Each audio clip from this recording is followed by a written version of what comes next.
we asked people on YouTube to ask questions, send in questions.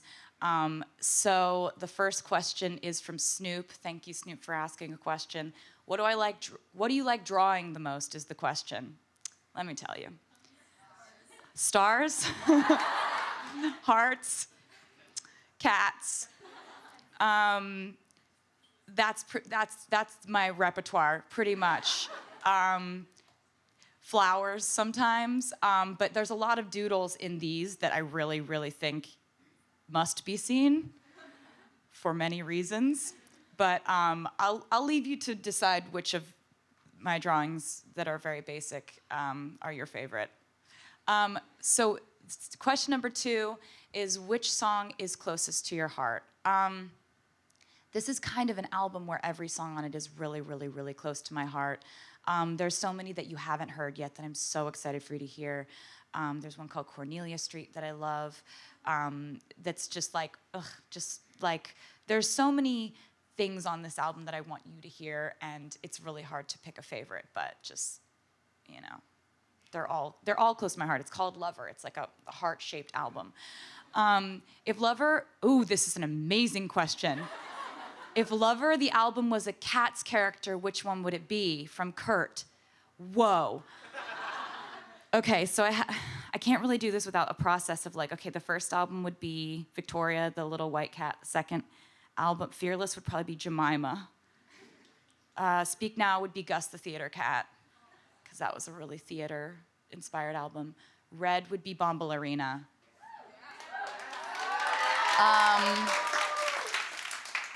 1989 would be the magical Mr. Mistopheles. He has a lot of powers, but he doesn't know how to control them.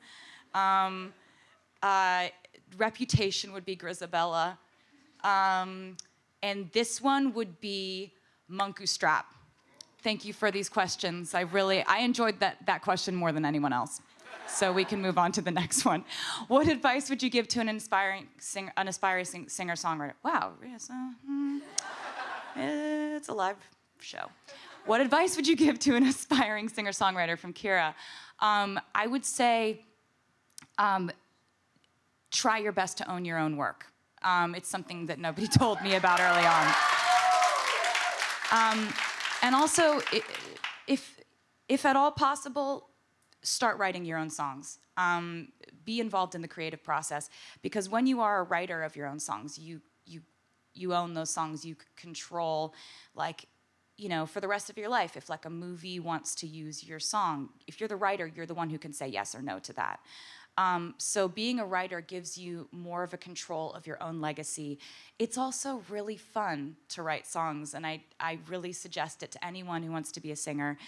Try your hand at writing. Just sit down at an instrument, see if you take to it, and if not, just keep trying, because I really just want you guys to be able to tell your own stories. I've found it really helps me. It's like one of the most cathartic, healing, therapeutic things I've ever done. So I just wish that for all of you. And one of the reasons I wanted to do the journals as a part of this album release is I want, you know, if you wanted to write in those journals and write your feelings and thoughts down, it was something that was really helpful for me. So, you know, I just thought I'd say that.